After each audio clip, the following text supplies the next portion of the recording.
Rádio Italiana. Rádio Italiana, a Itália no Brasil via internet. Bom, na Rádio Italiana nós estamos recebendo mais uma vez, com muita satisfação, o presidente da Associação Cultural Monfort, o professor Orlando Fedeli. Olá, professor Fedeli, prazer em tê-lo novamente aqui na Rádio Italiana. Buongiorno a tutti, bom dia a todos, fico muito contente de falar na Rádio Italiana com o nosso amigo Botto. Bom, professor Orlando Fedeli, o Papa Bento XVI esteve recentemente em Fátima, em Portugal, né? E nós gostaríamos que o senhor fizesse uma análise desta viagem do Papa Bento XVI e as questões que envolvem o terceiro segredo de Fátima.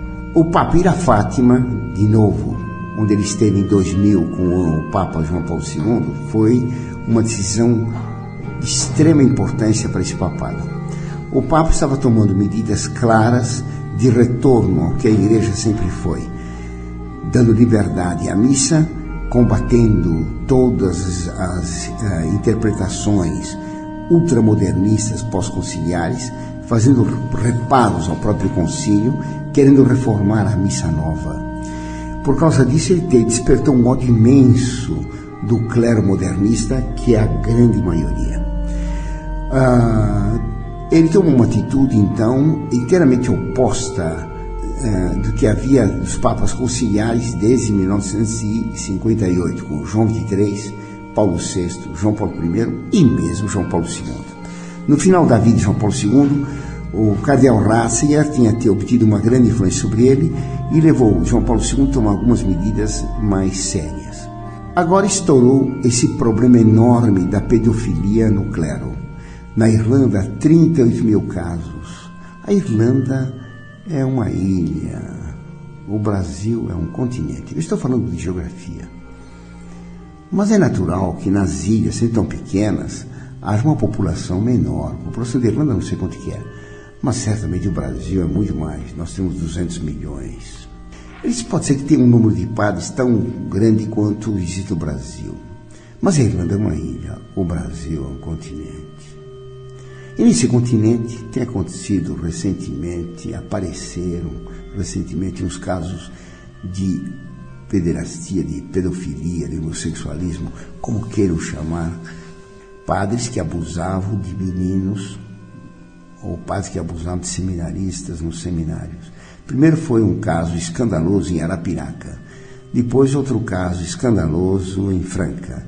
Agora aconteceu esse caso de um padre da Diocese de São Paulo que foi preso em Ibiporã, no Paraná, nu, tentando aliciar um homossexual para atos libidinosos, depois até a polícia que o deteve.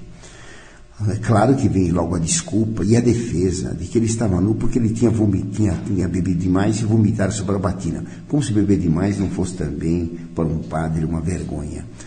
Mas ele vomitou na batina e não tinha nada sobre a batina. Quer dizer, a história está muito mal contada, ou está suficientemente contada para compreender o que é. Em toda parte se procurou acobertar durante anos a heresia modernista, a pedofilia. Agora o Papa decidiu atacar. Ele atacou a heresia modernista e está atacando, especialmente quando ele falou no dia 22 de dezembro, no discurso de Natal de dia 22 de dezembro, ele fez uma condenação do espírito do concílio, uma leitura do concílio segundo o espírito do concílio, que era uma leitura ultramodernista que é feita pela teologia de libertação no Brasil pelo semifrei Beto, que é um semifrei, pelo frei Boff, que era um frei inteiro, e que traiu inteiramente, todos os dois. A teologia de libertação totalmente comunista e que domina os seminários brasileiros. Aqui como lá, como nos Estados Unidos, se acobertou esse crime durante muito tempo. O Papa tem tomado medidas sérias contra isso. E aquilo que todo mundo mais ou menos sabia, que havia uma disseminação enorme de homossexualismo e de pedofilia no clero, isso de repente veio à baila, foi publicado. E se iniciou uma campanha enorme, internacional, organizada, orquestrada, dirigida, toda a mídia dizendo o mesmo, a culpa é de Ratzinger. Quer dizer, ele acabou sendo o símbolo da resistência contra esse vício. ele que era o símbolo da resistência, acabou sendo acusado de culpado de toda a cobertura que se deu a isso durante tantos decênios. Daqui a pouco vão dizer, como eu já expliquei outras vezes, que o Papa Bento XVI é culpado pelo assassinato de Abel. Tá claro? Claro, se tem um crime, o culpado é o Papa Bento XVI. Abel foi assassinado por culpa do Ratzinger. Ratzinger teria cobertado Caim. Ratzinger foi culpado do dilúvio. Ratzinger foi culpado de tudo. Essa campanha virulenta, caluniosa contra o Papa, querendo jogar sobre ele toda a culpa, ele que tinha combatido, é uma coisa que fracassou. Ratzinger tinha exigido já no tempo, o cardeal Ratzinger, já no tempo de João Paulo II, a condenação do padre Marcial Maciel, fundador dos Legionários de Cristo, que eram apelidados os Milionários de Cristo. Sabia-se que o fundador era um padre de vida corrupta. O padre Marcial Maciel sabia-se que estava cheio de problemas de homossexualismo. Afinal, foram feitas acusações ao Vaticano, o cardeal Ratzinger exigia que fosse punido e foi acobertado. O padre Marcial Maciel recebeu elogios de João Paulo II como modelo, do cardeal Bertone em livro, do cardeal Rodet, prefeito da Congregação dos Religiosos, elogiando em 2007, quando já o Papa Bento XVI havia promovido a condenação do padre Marcial Maciel, o cardeal Rodet o defendeu. Tantos cardeais defendendo isso. Rodet, Bertone, o cardeal Sodano e mesmo João Paulo II. O cardeal Ratzinger havia estimulado o processo. Bento XVI não só estimulou o processo reabrindo, mas condenou. Toda a campanha de problemas de homossexualismo, que já começaram no tempo de João Paulo II, pela resistência a que o cardeal Ratzinger o levara, se desenvolveu e apareceu com uma onda enorme, um dilúvio de denúncias. 38 mil casos de pedofilia na Irlanda. Uma coisa espantosa. 38 mil casos numa ilha. Em toda parte se acusavam os seminários de ter isso aqui. No tempo de João Paulo II já tinha explodido o caso de Boston, com o cardeal Law protegendo uma porção de homossexuais e pedófilos. Também tinha acontecido com o arcebispo de Minneapolis, Wakeland, acho que era isso. Liturgista, promotor da reforma da missa nova, defensor da missa nova, que foi à televisão condenando a pedofilia e o homossexualismo do clero. E na semana seguinte, o amante dele, um seminarista, foi à televisão e disse: ele foi meu amante, obrigando ele a se retirar imediatamente. Agora, esse ex-arcebispo, monge beneditino, ataca violentamente o Papa Bento XVI. O Papa Bento XVI, antes da eleição, fez um discurso atacando a esporquícia, que estava fazendo a barca de Pedro quase afundar, e que ele queria limpar essa esporquícia. Foi eleito. Ele foi, portanto, contra o acobertamento da esporquícia. Agora, jornalistas italianos, vaticanistas, com a ida do Papa, Fátima, levantaram esse problema da esporquícia. Porque o Papa, indo para Fátima, ele já falou coisas importantes. Eu esperava que ele revelasse, afinal, o terceiro segredo, o grand complet. Ele não o fez. Ele só deu a entender o que está escondido no segredo e qual é a razão porque durante todos esses anos, desde 1929, os papas recusaram revelar o que Nossa Senhora mandou publicar no segredo. O Papa diz que o segredo de Fátima tem relação com os fatos atuais da Igreja, isto é, com a pedofilia e os ataques contra o Papa. E disse o Papa que os maiores ataques contra a Igreja não vêm de fora, vêm de dentro, de uma seita. Ele não disse isso, é o que digo. Uma seita pedofílica e homossexual de padres e satanista dentro da Igreja. Isso é bem interessante. O Papa já disse que as aparições de 1830, Santa Catarina Labouré, de Nossa Senhora Santa Catarina Labouré, a de Salete, a de Lourdes e a de Fátima, são 4 aparições concatenadas. Ora, em Salete, Nossa Senhora tinha dito que, isso em 1840 e pouco, que o clero tinha se transformado numa cloaca, traduzindo uma palavra mais inteligível hoje, em esgoto. e quase não havia mãos puras para oferecer o santo sacrifício. Isso não sou eu que disse. É Nosso Senhor de Salete. O clero tinha se transformado no século XIX numa cloaca. Ora, o Papa em 16 diz que Fátima tem relação com Salete e Lourdes, onde se exigiu penitência e oração de todos, mas especialmente do clero. É o que disse o Papa agora em Fátima. O Papa, na viagem, no avião, evidentemente, ele levou jornalistas que ele escolheu e foram feitas perguntas para os jornalistas. Ora, basta ter um pouco de trato com a imprensa. Se sabe que muitas entrevistas, principalmente com pessoas importantes, não como comigo, porque comigo as perguntas são feitas diretamente, mas com pessoas importantes, presidentes, etc., as perguntas são triadas. Está feita uma triagem. Quando não são sugeridas pelo presidente da República, pelos ministros, e por um cardeal, ou mesmo pelo Papa. Então a pergunta que o Papa escolheu foi sobre a pedofilia, o segredo de Fátima.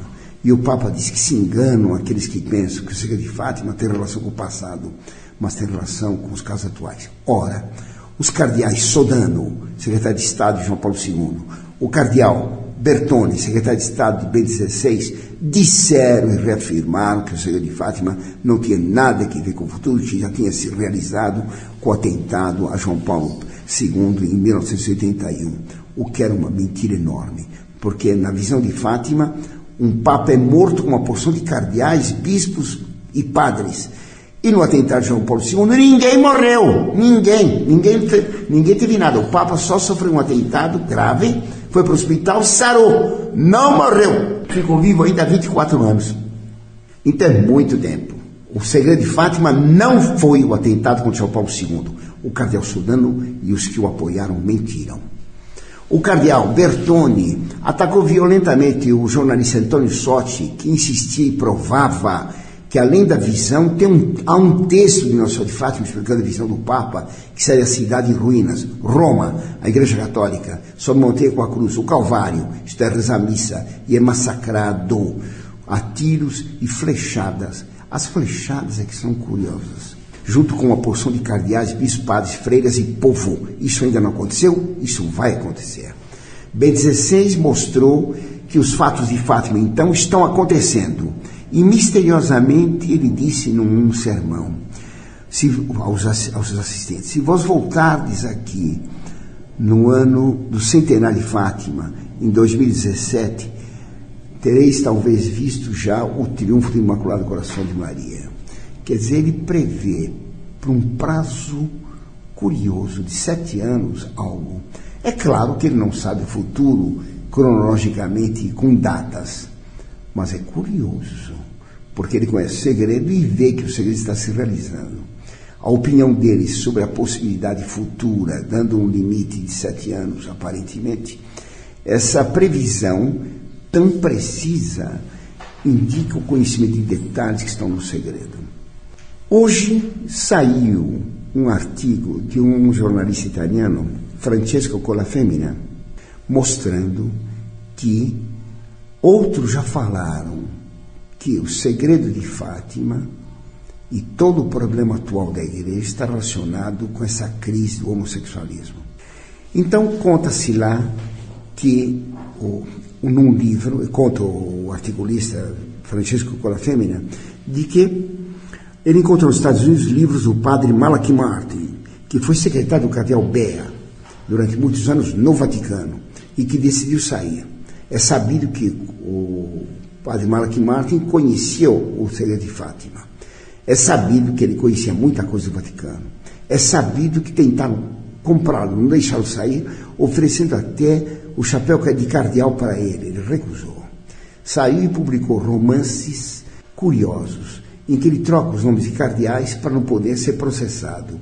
Mas para qualquer pessoa que tem um pouco de conhecimento das coisas do Vaticano, dá para entender perfeitamente quais são os cardeais que ele aponta. Por exemplo, o cardeal Silvestrini, que ele chama de Argentini, porque Argentino em italiano é silver em inglês. O cardeal Silvestrini, em latim ficou cardeal Argentini. É a mesma coisa. É um segredo de polichinelo, um código fácil de descobrir. Não é preciso ser perito do FBI para descobrir esse código patente. Já no romance Malachi Martin, The Keys of This Blood, As Chaves desse Sangue, há um trecho que eu publiquei mostrando como era publicado o livro em 1996. Era uma previsão inacreditável pelos detalhes da proclamação do decreto de liberação da missa com relação à Fraternidade São Pio X, feito por Bento XVI. Praticamente o que Malachi Martin escreveu em 1996 aconteceu depois com o reinado do Papa Bento XVI. Como é que o Malachi Martin sabia disso? Claro que Malachi Martin não era profeta, era um padre inteligente, escrevia muito bem, um inglês eruditíssimo, era um padre muito inteligente. Não posso dizer que ele era um padre de linha reacionária ou, como dizem os da esquerda, um integrista. Ele, por exemplo, foi dispensado de tudo, só podia rezar a missa no apartamento dele, mas ele andava vestido como leigo. Então não era um integrista. Morreu de modo estranho, o cadáver foi encontrado depois de 4 dias de procura. Os livros dele contam muita coisa interessante. O artigo desse Francesco La Femmina mostra que ele encontrou o livro famoso, Windswept House, A Casa Varrida pelos Ventos, isto é, o Vaticano. Esse livro, assim como o livro Vatican, do Malachi Martin, recomendo muito que se leia, porque nas entrelinhas, contando o romance, conta muitos fatos que estão acontecendo. Francesco La Femmina encontrou na página 492 e 493 desse livro, Windswept House, A Casa Varrida pelos Ventos, que não foi traduzido para o italiano e não creio que exista em português. E o La Femmina diz, por que será que não foi traduzido em italiano? Não foi por acaso que não foi traduzido, porque fala muitas verdades. Francesco La Femmina diz que na página 492 e 93 eu fui verificar. E até acrescentei as frases que ele saltou na citação, que são muito interessantes. Mostra aqui toda a questão da esporquícia a que se refere o cardeal Ratzinger, toda a questão da pedofilia que explodiu no caso dos Legionários de Cristo e do homossexualismo que explodiu nos Legionários de Cristo, a vida dupla do padre Marcel Maciel, os casos de Boston, os casos que foram apontados na Irlanda, na Alemanha, na França, na Itália, no Brasil, esses casos se repetem em toda parte. E diz então o articulista, citando o padre Malachi Martin.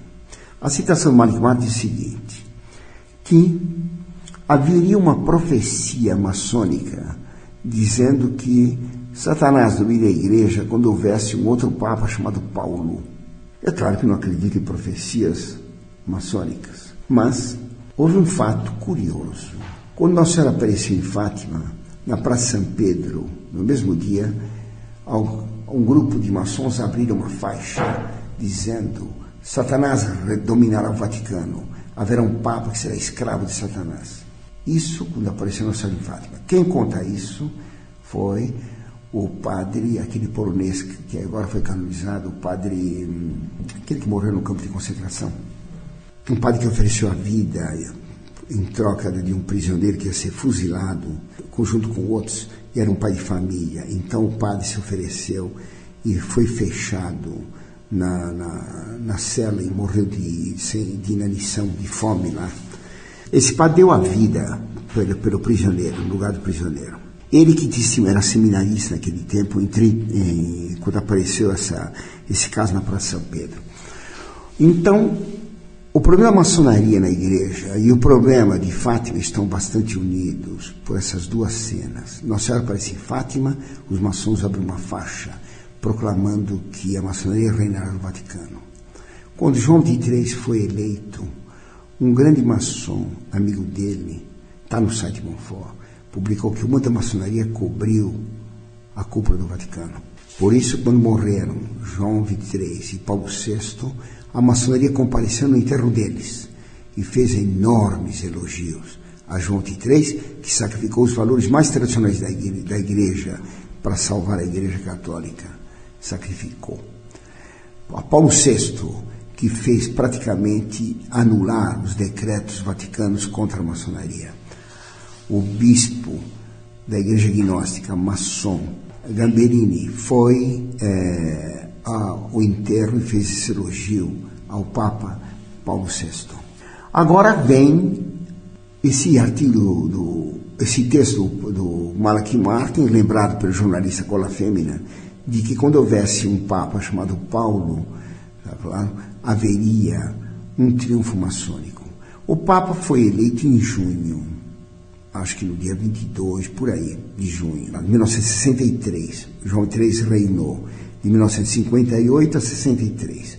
Paulo VI, de 63 a 78.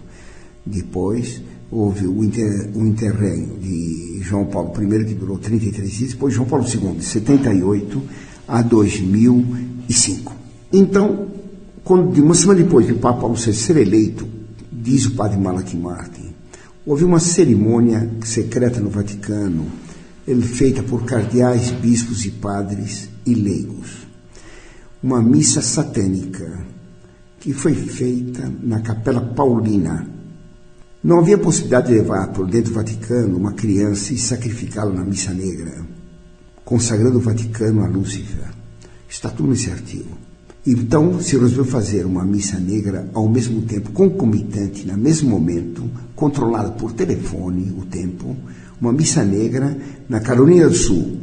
O jornalista Francisco La Fêmina atribui essa missa a um bispo de nome Léo e um sobrenome alemão. Que eu me lembro, eu li o livro Winterthur há muito mais tempo, fazem muitos anos que eu o li, que eu me lembre a insinuação feita por Malachi Martin que a missa foi rezada pelo cardeal Joseph Bernardino. Seria preciso ver se minha interpretação é verdadeira, se é a verdadeira interpretação do jornalista Cola Fêmina. De qualquer maneira, foi feita uma missa negra em que se rezam as orações por demônio, em que é sacrificada uma pessoa humana na hora do ofertório. Conta o Cola Fêmina, o padre Malachi Martin, que foi narcotizada uma menina, foi abusada sexualmente e depois degolada, oferecendo sangue ao demônio. Ao mesmo tempo se fazia a consagração do Vaticano, ao mesmo tempo controlado por telefone, na Capela Paulina, estando presente alguns cardeais que não foram citados por ninguém, bispos, padres e leigos na Capela Paulina. O que me causou enorme impressão hoje quando eu li o artigo do Francesco Cola Fêmina é que ele diz que Bento XVI, recentemente, e eu me lembro disso, mandou reformar a Capela Paulina, especialmente trocar o altar e fazer um altar novo, e reconsagrou a Capela Paulina. É uma coincidência impressionante. Eu não posso garantir que a interpretação do jornalista Cola Fêmina e o texto do padre Malachi Martin sejam absolutamente objetivos. Eu estou salientando apenas uma coincidência espetacular que o jornalista Cola Fêmina lembra. Eu me lembro quando o Papa Paulo Bento XVI mandou reformar a Capela Paulina e tirar o altar antigo e pôr um outro novo, que eu achei que não dava-se muita importância no noticiário. O Papa está reformando a Capela Paulina, papapá. Mas reformar a Capela Paulina, uma coisa que tem 300, 400, 500 anos às vezes, sempre tem deteriorações que precisam de restauração. A própria Capela Sistina foi restaurada, todas aquelas pinturas obscenas de Michelangelo, aquelas pinturas horríveis de Michelangelo, que podia provar, mesmo esteticamente. Aquelas pinturas que estão cheias de significados gnósticos, por exemplo, Eva sendo tirada de dentro de Adão, quando Deus tirou uma costela de Adão e não uma mulher dentro dele. Eva representada na perna esquerda de Adão, quando ele é criado. Um Adão hermafrodita, masculino e feminino, porque se a mulher estava dentro dele, era ao mesmo tempo masculino e feminino. Isso é gnose. Está lá na Capela Sistina. E o Cristo está lá, é um Apolo. Outra vez posso dar uma explicação sobre o significado daquelas pinturas horrorosas, doutrinariamente heréticas e gnósticas, imorais e, mesmo artisticamente, embora tenha uma técnica enorme de Michelangelo, mesmo esteticamente, um absurdo. O Michelangelo é discípulo de Marsilio Ficino, um gnóstico, padre gnóstico, defensor do homossexualismo. Discute-se se Michelangelo foi ou não homossexual. Estou lendo um livro a respeito e o autor, muito competente, diz que não era. Ora, ele tem poesias de amor para Tommaso Cavalieri, que são um escândalo. Bem, em todo caso, o artigo de Francesco con la femmina relaciona a esportizia com a seita homossexual pedófila, satanista e gnóstica que Malachi Marr denunciou existente nos Estados Unidos, no Vaticano e em toda parte, e que agora Bento XVI relaciona com o segredo de Fátima. O jornalista Francesco con la femmina, nesse artigo que eu considero sensacional, relaciona também todos os casos de pedofilia, homossexualismo e satanismo na igreja, no clero, na igreja, relaciona com a famosa frase de Paulo VI da introdução da fumaça Satanás no templo de Deus. Eu sempre tive a tendência a interpretar essa frase, a fumaça Satanás entrou no templo de Deus, com o próprio Concílio Vaticano II. Paulo VI não fala diretamente que há uma relação entre essa fumaça e as doutrinas do concílio, que ele defendia. Agora, o jornalista con la femmina diz que essa frase tem relação com a pedofilia e com a consagração do Vaticano a Satanás na Capela Paulina, que Bento XVI mandou reformar para fazer a polícia, para jogar fora a sporcizia, que está fazendo afundar o barco da igreja. Sensacional. Repito, eu não ponho a mão no fogo pela interpretação dada pelo Francesco con la femmina, nem pelo Malachi Martin, mas que estou impressionado com essas interpretações. Estou. O segredo de Fátima, então, tão ocultado, seria para cobertar esta seita desde o princípio. Quando foi denunciado tudo isso, os papas não quiseram publicar o segredo. Em 36, Pio XII disse: eu estou impressionado com a obstinação de a obsessão de Nossa Senhora em falar que a igreja não devia reformar sua doutrina nem fazer uma nova missa. Por outras fontes se sabe que o texto de Fátima, que está em segredo, diz: não convoque um concílio, não faça uma nova missa. Por isso João 23, quando leu o segredo, proibindo convocar um concílio, Nossa Senhora dizendo para não convocar um concílio, eles já acabaram de convocar há alguns meses, 2, 3 meses. Como vou fazer agora? Já convoquei, então não vou desconvocar. E manteve a convocação. E depois Paulo VI fez a nova missa. E o resultado foi o que Nossa Senhora de Fátima disse no segredo, que o cardeal Ciappi revelou, o cardeal Oddi revelou. Haverá uma apostasia na igreja, uma apostasia tão grande por causa da mudança da teologia e mudança da missa, que se poderá comparar com o suicídio da igreja, que Paulo VI falou em autodemolição. Tudo isso tem uma coerência enorme. Todos esses casos de pedofilia foram acobertados durante anos, dezenas de anos, porque aqueles que guardaram toda a documentação, porque essa documentação foi guardada, ameaçavam os papas, desde Pio XI e Pio XII, que ou a igreja se modernizava e se democratizava, ou publicariam. E de medo acobertaram. E quando se acoberta um crime, ele se espalha. É como quando não se combate uma epidemia, ela se espalha. Não adianta não pôr noticiar no jornal que tem uma epidemia. O vírus se esparrama, mesmo que não seja noticiado no jornal. Não adianta não publicar que é um crime no clero. O acobertamento ajuda a sua difusão. E foi o que aconteceu. Nós temos hoje uma quantidade tão grande, de 38 mil casos de pedofilia na Irlanda. De pedofilia, 38 mil. E quantos mais? Foi feita uma pressão enorme sobre os papas desde então. Eles concordaram em acobertar. João Paulo II elogiou o padre Marcial Maciel. O cardeal Sodano, Bertone e Rodet elogiaram o padre Marcial Maciel. O cardeal Ratzinger combateu. Eleito, ele puniu. Quer dizer, o Papa Bento XVI pagou para ver. Vão publicar os casos de pedofilia? Publiquem. Eu peço perdão em nome da igreja e faço penitência em nome da igreja. É o que ele fez em Fátima. E o resultado, um triunfo. Porque quando alguém é chantageado, se paga para ver, publicada a chantagem, ela morreu. E assim, nessa viagem triunfal a Fátima, Bento XVI voltou em pleno triunfo. Mais de 200 mil pessoas na Praça São Pedro e nos arredores, aplaudindo o Papa que teve a coragem de assumir: existe pecado, eu o condeno e peço que a justiça civil puna e pede que se denuncie. Acabo de receber um artigo de Sandro Magista, que é um vaticanista famoso, em que ele fala de 3 posições diversas nessa questão: a do Papa, dos cardeais e a dos jesuítas. Não li o artigo ainda. Chegou o boto antes que eu pudesse ler o artigo. 3 posições. Quais seriam? Sem ler o artigo. A do Papa, pagando para ver, punindo, denunciando e acabou.